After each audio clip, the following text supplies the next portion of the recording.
Katie Price, the narcissist smearing Peter Andre. Hello, I'm H.G. Tudor. I've explained elsewhere that Katie Price is a narcissist. I often refer to her as a car crash narcissist as a consequence of how hazardous and all over the place her life is. Many of you will know that she was married to Peter Andre for a period of time, and they had a reality television series where their lives were shown in pin-sharp crikey vision, allowing people to understand more about their lives and their relationship. They had children together, and now it's the case that Peter Andre finds himself on the receiving end of a smear from Katie Price. Naturally, his presence as an entertainer, celebrity, and most of all as father of, I think, 2 of the children, means that he will come up on the radar in relation to Katie Price. This means that her narcissism compels her to control him.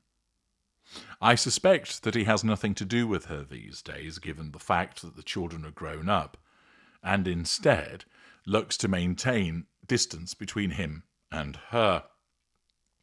Accordingly, that means that Price will invariably need to assert control indirectly over Andre, and it would appear that she's been attempting to do so by attacking his nice guy image, by suggesting that it's all an act. This is, of course, a typical response of a narcissist such as Katie Price. Undoubtedly, Peter Andre will have flaws. After all, he is a human being, and compared to her, he would probably look like a saint to many people. But the fact that he is favoured, the fact that the children may look upon him more favourably than Katie Price, all of that amounts to a threat to control, and it's resulted in her attempting to smear his reputation by suggesting that he engages in a presentation of a nice guy image.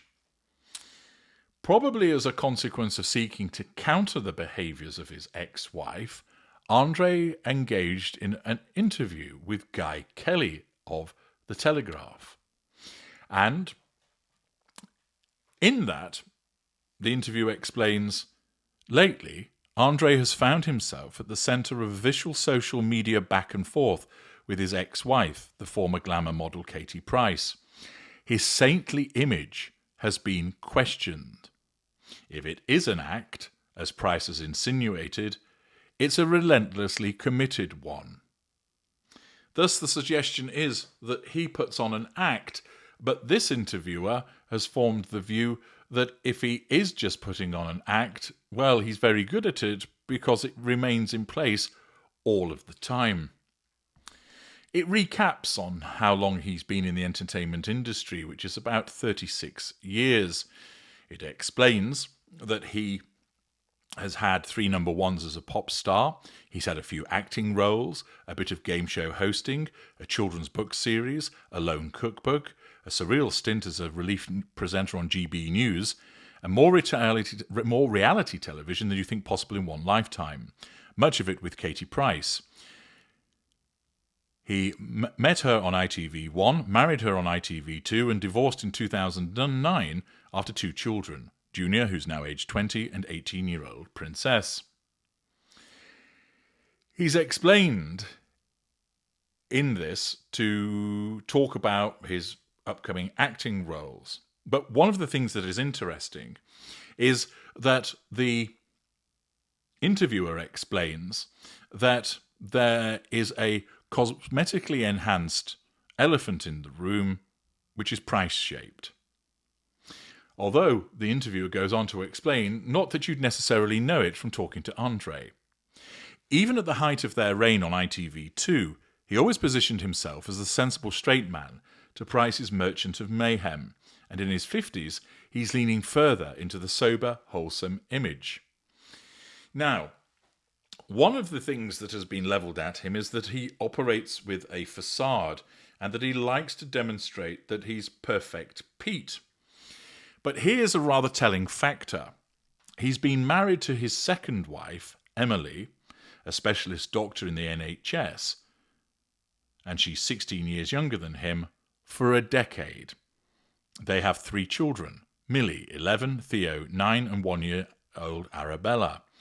And they live in Surrey, along with Princess and Junior. That is particularly telling.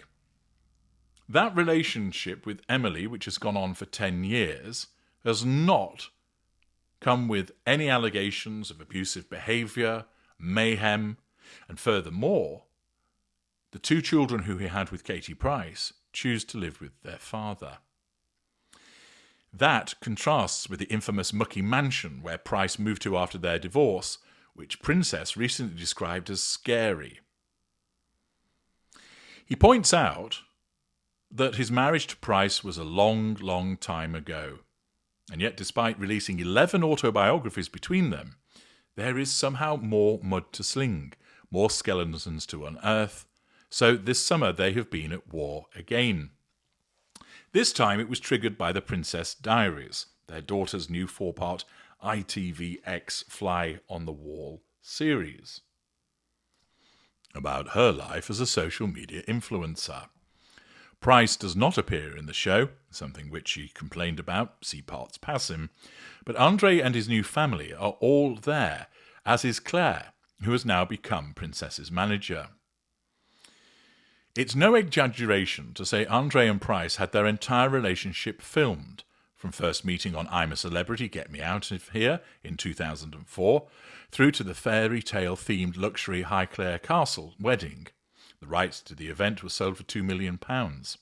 2 children, a duets album, 6 surgical procedures, and many explosive arguments, including about Price's binge drinking, and finally to a seemingly inevitable divorce, all of which was captured in one reality series or another. Andre, for his part, has said he regrets nothing about having his marriage filmed and poured over. I don't regret any of it. This is what life is all about, he said in 2009, as if Katie and Peter Unleashed was a valuable piece of social cinema verite. It's clear that as a performer and someone who was happy for the cameras to be invited in to pour over many aspects of his life, that there are strong narcissistic traits with Andre. But there's no suggestion that he's abusive, and there's no suggestion that his pleasant manner, other than suggested by his wife, is an artifice.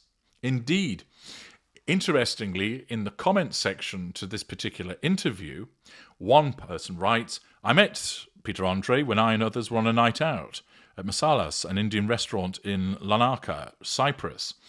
We were posted there with the British Army. Our wives recognised Peter immediately. He was with family just across from us. He came over and stayed in our company for quite some time, and he was great crack. Another individual explained that his wife met Peter Andre backstage and said he's nothing but a genuinely nice, down-to-earth guy. Another person writes, he's a really nice guy. One of my siblings met him some years ago now and remarked how down-to-earth and pleasant he was to speak with. Somebody else states, I met Peter at a farm shop in Ockley, Surrey, back in the mid-2000s, stopped to have a long chat with him, a genuinely nice bloke. And as a consequence of this, it's quite clear that the suggestion that his pleasantness and niceness is an artifice isn't actually something that's sustainable. This is borne out by the testimony of people that have dealt with him, but more importantly, as a consequence of the longevity of his marriage and the lack of information about poor behaviour, it's also particularly telling that the 2 children have chosen to live with their father.